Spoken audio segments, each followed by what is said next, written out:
ఎవరు తీసుకున్నారు బీగాలు? బీగాలు ఇంటికి బీగాలు వేసిన తర్వాత గోవింద్ ఇంటికి బీగాలు వేసాను. అతని పేరు ఉన్నాయా? బీగాలు వేసిన తర్వాత ఇంట్లో మాకు బియ్యం తినేదానికి మాకు కొట్టినట్టే సార్ చెంపులకే వేస్తుంది సార్. చేసినాం సార్, ఇస్తాము తీసేసినారు. తమ్ముడు బాగా బరువు ఏదో ప్రాణం తీసుకొని బిడ్డలు పెందాము బిడ్డలేమో నారాయణపురము. నేను పొద్దున్న బెంగళూరు నుంచి వచ్చినాను. పిల్లోళ్ళు టీసీ తీసుకుపోయి హాస్టల్లో చేర్పించాలనేసి కొద్దిగా అప్పులు చేసేసినాడు మా ఇంటి ఆయన. ఇప్పుడు కొట్టిన వాళ్ళు కాకుండా ఇంకా ముందు కూడా బెదిరించినారు. మా ఇంటి ఆయన అయితే వెళ్ళిపోయినాడు వదిలేసిన భయపడి. ఇద్దరు గొడవలు పడినాము. మేము ఎలాగైనా బతుక్కొని బెంగళూరులో ఇంట్లో పని చేసుకొని 3 బిడ్డలని హాస్టల్లో వేసి చదివించుకుంటామని నేను టీసీ తీసుకొచ్చినాను. నిన్న టీసీని చింపేదానికి చూసినారు.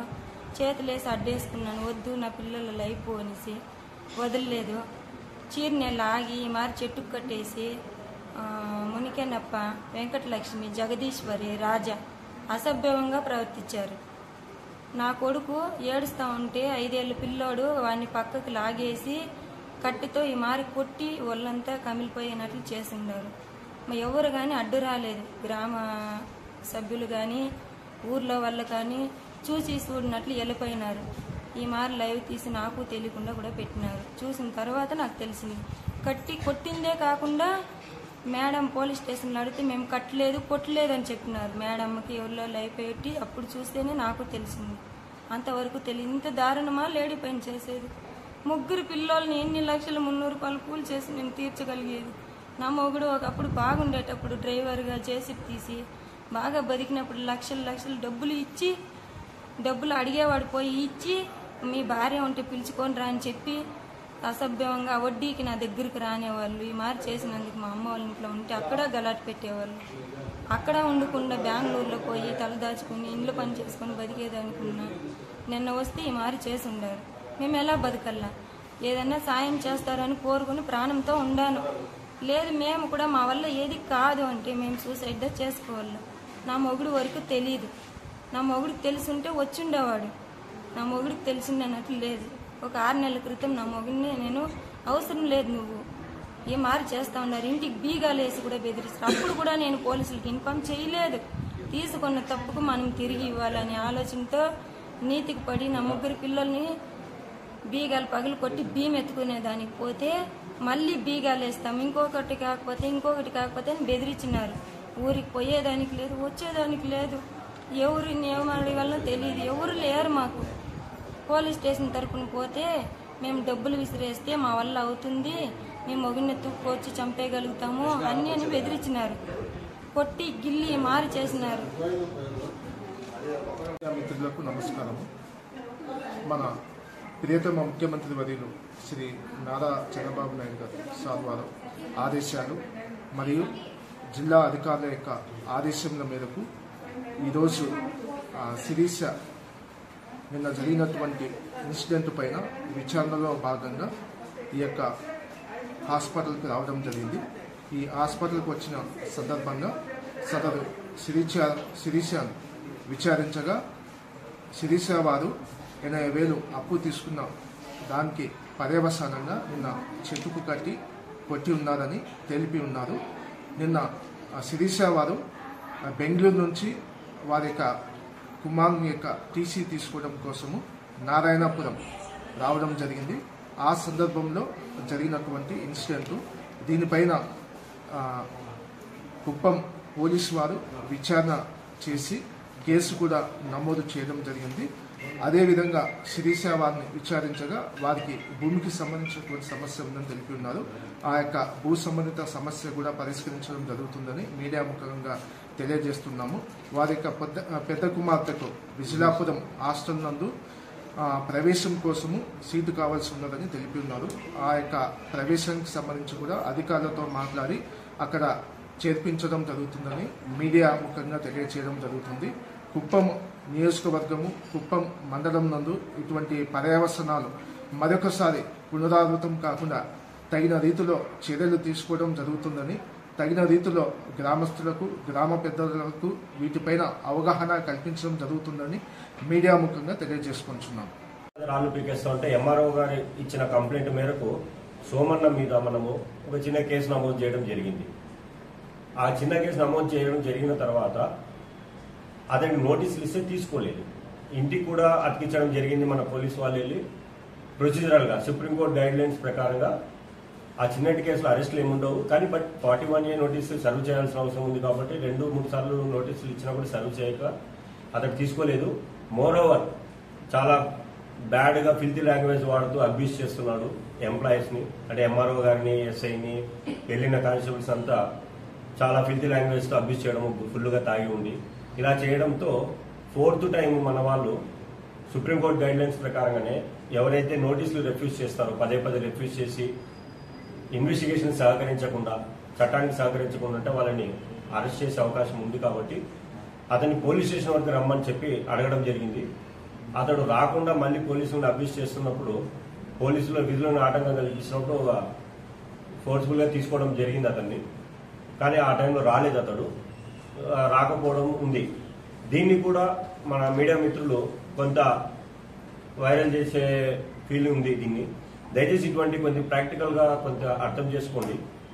ఇవన్నీ కూడా డే టు డే జరుగుతుంటాయి సొసైటీలో. కొంతమంది అడ్మెంట్ పీపుల్ ఉంటారు, వాళ్ళు అలాగే చేసి వాళ్ళు అనుకున్నది సాధించాలని చూస్తుంటారు. కొంతమంది తెలియనితనంతో నిన్నటి రోజున ఈ శిరీష విషయం వాళ్ళకి ఫర్దర్గా చట్టం అంటే ఏమో తెలియదు. వాళ్ళ ఏమంతా కూడా కేవలం ఆ 80,000 ఎలా వసూలు చేసుకోవాలనే ఉద్దేశమే తప్ప మనం ఇలా చేస్తే చట్టం ఏం చేస్తుంది అనేది వాళ్ళకి అవగాహన లేదు ఊర్లో వాళ్ళకి. కాబట్టి ఇటువంటి పొరపాట్లు జరుగుతుంటాయి. దీన్ని కూడా మేము తెలిసి చేసినా తెలియక చేసినా నేరమే కాబట్టి, తప్పే కాబట్టి ఖచ్చితంగా చట్టరీత్యా ఏమేమి యాక్షన్ తీసుకోవాలా అన్ని తీసుకుంటున్నాం. ఇప్పుడు వాళ్ళని అరెస్ట్ కూడా చేసి పంపించబోతున్నాం. తర్వాత ఇటువంటివి జరగకుండా టుమారో ఆన్వర్డ్స్ కొన్ని విలేజెస్ని సెలెక్ట్ చేసుకుని ఆఫీసర్స్ మేము అందరం కూడా వెళ్ళి కొంత కౌన్సిలింగ్ చేయదలుచుకున్నాము. యాక్ట్ గురించి, చట్టం ఏం చెప్తుంది, ఏదైనా సమస్యలు వస్తే ఎలా రెస్పాండ్ కావాలి, ఎవరికి వాళ్ళు చట్టాన్ని చేతిలో తీసుకొని అనవసరంగా కొట్లాడుకోవడం, ఒకరికొకరు కొట్లాడుకోవడము, దాన్ని ఎవరో దారిన పోయే వాళ్ళు వీడియో తీసేసి వాట్సాప్లో పెట్టేసి అది వైరల్ చేయడం వల్ల ఎక్కడో దూరంగా ఉండేవాళ్ళు దాన్ని చూసి అక్కడ ఏదో జరిగిపోయిందని చెప్పడము. అక్కడ చాలా చిన్న విషయమే ఉంటుంది అది, కానీ అది వీడియో వేరే చోట పోయిన తర్వాత వాళ్ళకి దాని గురించి ఎక్స్ప్లెయిన్ చేసే అవకాశం ఉండదు కాబట్టి ఆ చూసిందే నిజం అనుకుంటారు. అటువంటి దయచేసి మీడియా మిత్రులకు కానీ కొంత పబ్లిక్ కూడా కొంత సమయంతో కొంత వాస్తవాలు తెలుసుకున్న తర్వాత ఒక 10 నిమిషాలు, అర్ధగంట లేట్ అయినా కూడా వాస్తవాలు తెలుసుకొని ప్రచురిస్తే బాగుంటుంది. ఈ కుప్పం మండలం నారాయణపురం అనే విలేజ్లో మధ్యాహ్నం దాదాపుగా 1:10 ఒక శిరీష అనే 29 years ఉమ్మన్ని ఒక 4 వ్యక్తులు, అంటే ఫ్యామిలీ వాళ్ళు, మునెప్ప, వెంకటమ్మ, రాజా, జగదీశ్వరి, వీళ్ళు 4 ఈ శిరీష అనే ఆవిడ వాళ్ళకి ఒక 80,000 రూపీస్ అప్పు ఉందని చెప్పేసి ఆ అప్పు కట్టమని చెప్పి వాదులాడుకొని మీరు అప్పు కట్టేంత వరకు నిన్ను ఊరి నుంచి పంపించమని చెప్పేసి ఇంటి వద్ద ఉన్న ఒక వేప చెట్టుకి కట్టేయడం జరిగింది. తాడుతో కట్టేసి కొట్టడం జరిగింది ఆవిడని. ఈ విషయంగా మాకు వాట్సాప్ ద్వారా ఒక ఫోటో రావడంతో ఇమ్మీడియట్గా నేను మా సిబ్బందిని అలర్ట్ చేసి పంపించడం జరిగింది. మా సిబ్బంది అక్కడికి వెళ్ళే టయానికి ఆ అమ్మాయికి కట్లిప్పేసి కూర్చోబెట్టి మాట్లాడుతున్నారు ఊర్లో కొంతమంది. వెంటనే మనం పోలీస్ స్టేషన్కి తీసుకురావడం జరిగింది. జరిగిన సంఘటనకి శిరీష నుంచి కంప్లైంట్ తీసుకొని ఒక కేసు రిజిస్టర్ చేయడం జరిగింది. దీంట్లో ముద్దాయిలుగా భావిస్తున్న మునెప్ప, వెంకటమ్మ, రాజా అండ్ జగదీశ్వరి అనే వాళ్ళు కూడా మన కస్టడీలో ఉన్నారు. వాళ్ళని ఇప్పుడు రిమాండ్కి పంపిస్తున్నాము. ఈ కేసులో 126 Clause 2, 118 Clause 1, 115 Clause 2, 351 Clause 2 and 109 BNS Act read with 3 Clause 5 case register చేయడం జరిగింది. That means attempt to murder case కట్టడం జరిగింది. దీని పూర్వపరాలు విచారిస్తే ఈ శిరీష అనే అమ్మాయి తన భర్తతో, తిమ్మరాయప్ప అనే భర్తతో ఆ విలేజ్లో, నారాయణపురం విలేజ్లో గతంలో ఉండేది. ఒక 3 years బ్యాక్ వాళ్ళకి అక్కడ ఎక్కువగా అప్పులు చేసేసి తీర్చలేక ఎక్కువ మొత్తంలో లక్షల్లో అని చెప్తున్నారు. ఇప్పుడు నేను విలేజ్కి వెళ్ళి ఎంక్వైరీ చేయడంతో లక్షల్లో ఎక్కువ అప్పులు చేశారు. తీర్చలేని పరిస్థితుల్లో వాళ్ళు ఊరిడ్చి వెళ్ళిపోయారు 3 years బ్యాక్. అప్పటి నుంచి వాళ్ళ ఆచూకీ తెలియలేదని గ్రామస్తులు చెప్తున్నారు. ఏమంటే కొన్ని విషయాలు సోషల్ ఈవిల్స్ జరిగినప్పుడు దాని సరైన అవగాహనతో ప్రజలకి ప్రజెంట్ చేస్తే బాగుంటుంది మీడియా ద్వారా.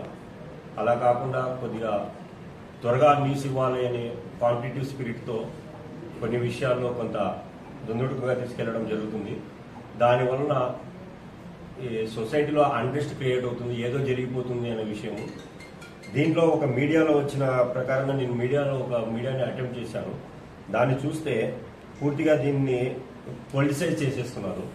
ఇట్స్ నాట్ పొలిటిసైజ్, ఇది కేవలం అప్పు తీసుకొని కట్టకుండా ఊరిడిచి వెళ్ళిపోయి వాళ్ళు నిన్న కనబడటంతో అక్కడ జరిగిన సంఘటన ఇది. అంతేగాని దీంట్లో ఎటువంటి పొలిటికల్ యాంగిల్ కానీ ఇతరత్ర యాంగిల్స్ కానీ లేవు. అలాగే రీసెంట్గా మనము రాళ్లబదుగూరు పోలీస్ స్టేషన్ లిమిట్స్లో ఒక విలేజ్లో వెంకటేశ్వరపురం అని రాళ్లబదుగూరు విలేజ్లో సల్లాపూరి అనే ఒక ముద్దాయి ఒక 3 ఆడవాళ్ళని విచక్షణారహితంగా కొట్టారు. అది కూడా వీడియో వైరల్ అయింది. దాన్ని కూడా మీడియా వాళ్ళు బాగా వైరల్ చేశారు. దానికి కూడా పొలిటిసైజ్ చేశారు. యాక్చువల్లీ అది మనీకి సంబంధించిన ఫైనాన్షియల్ మ్యాటర్స్. అది ఒక డబ్బుల విషయంలో పంచుకునే విషయంలో జరిగిన ఘర్షణ మాత్రమే అది. ఇంకా ఇది దానికి వేరే కారణం లేదు. కానీ దాన్ని కూడా పొలిటిసైజ్ చేసి సెన్సిటివ్ చేస్తున్నారు. దయచేసి అలా చేయొద్దండి. ఇంకోటి కూడా నిన్న సోమన్న అనే ఒక వ్యక్తి అతని ల్యాండ్ నుంచి దాదాపు ఒక 30 నుంచి 40 అడుగుల అవతల ఉండే శ్మశానానికి దారి కావాలని ఆ విలేజర్స్ పిటిషన్స్ పెట్టుకున్నారు. నల్లపరెడ్డి విలేజ్ అది కూడా. ఆ ప్రయత్నం పెట్టినప్పుడు ఎంఆర్ఓ గారు 3-4 సార్లు వెళ్లి విజిట్ చేసి అక్కడ ఒక 6 అడుగుల దారి ఏర్పాటు చేసి రాళ్లు కూడా నాటాడు. ఎంఆర్ఓ గారు వస్తేనే ఈ సోమన్న అనే వ్యక్తి రాళ్లు పీకేస్తాడు. ఇలా 3-4 సార్లు జరిగింది. ఈ విషయము ఆర్డీఓ గారు కలెక్టర్ గారు కూడా తెలిసింది. ఇది కొద్దిగా స్ట్రిక్ట్ గా చేయండి, దాంట్లో ప్రజలకు ఉపయోగపడే దాంట్లో 6 అడుగుల నేల ఇవ్వడం పెద్ద ఇబ్బంది కాదని చెప్పేసి చెప్పడం జరిగింది. నిన్నటి రోజున శిరీష అనే ఆవిడ తన 2 పిల్లలకి అక్కడ స్కూల్లో చదివినారు. ఆ టీసీ తీసుకోపోవడానికి నిన్న మధ్యాహ్నము వాళ్ళ మేనమామ గారితో ఆ విలేజ్కి రావడం జరిగింది 2 వీలర్లో. అప్పుడు ఈ 4 ముద్దాయిలు ఎవరైతే ఉన్నారో ఆమెను చూసి ఆపి వాగ్వాదం చేసుకున్నారు. ఖచ్చితంగా 80,000 మాకు కట్టేను వెళ్ళాలని. దాంతో మిగతా విలేజర్స్ కూడా వచ్చారు. వీళ్ళు హ్యాండెడ్గా ఆమె నుంచి ఎలాగైనా వసూలు చేయాలని చెప్పి దౌర్జన్యం చేస్తూ ఆమెకి చెట్టు కట్టేయడము చేశారు. ఈ విషయంగా మనము ముందుకెళ్తున్నాం. ఈ సదరు సంఘటనలో ఎటువంటి పొలిటికల్ ఇష్యూస్ లేవు, పొలిటికల్ ఇన్వాల్వ్మెంట్స్ ఏమీ లేదు దీంట్లో. అలాగే కుల ప్రస్తావన లేదు, అలాగే ఇతరత్ర కారణం లేదు. కేవలం ఫైనాన్షియల్ మ్యాటర్స్ మాత్రమే ఉన్నాయి. ఈ అప్పుల వ్యవహారం మాత్రమే ఉంది దీంట్లో. మేము తరోగా ఎంక్వైరీ చేశాం. నిన్న సాయంత్రం నుంచి ఇప్పటివరకు ఎంక్వైరీ చేసిన దాంట్లో మాకు తెలిసిన విషయం ఇది. సమాచారం వచ్చిన వెంటనే మాకు జస్ట్ వాట్సాప్లో ఒక ఫోటో వచ్చిన వెంటనే మేము రెస్పాండ్ అయ్యి ఆ అమ్మాయిని రెస్క్యూ చేయడం జరిగింది. తీసుకువచ్చి ఆ అమ్మాయిని ఇప్పుడు హాస్పిటల్ కూడా పంపించడం జరిగింది. నిన్నే now she is undergoing treatment. ఆ అమ్మాయికి ఎటువంటి ప్రమాదం లేదు, బాగానే ఉంది. హాస్పిటల్లో ప్రస్తుతం ట్రీట్మెంట్ తీసుకుంటుంది. ఆ న్యూస్ ముందు వెళ్ళిపోవాలని చెప్పేసి వాళ్ళకి ఎలాగా అంటే అలాగా ప్రజెంట్ చేయడము. ఈరోజు ఒక మెయిన్ మీడియా ఛానల్లో కూడా చాలా ఆర్స్గా వచ్చింది న్యూస్. ఇది దీనికి సంబంధమే లేదు. ఇది జస్ట్ 80,000 అప్పు ఉన్నారని చెప్పేసి వాళ్ళు చేసిన యాక్ట్ ఇది. దీనికి అనవసరంగా బురద జల్ల కావడం, ఒకరి మీద ఒకరు బురద జల్లుకోవడము, ప్రెస్ మీట్లు పెట్టుకోవడము, ఇటువంటివన్నీ అవసరం లేదు. దానికోసం మాత్రం ఇప్పుడు మేము ప్రెస్ మీట్ పెట్టదలుచుకున్నాము.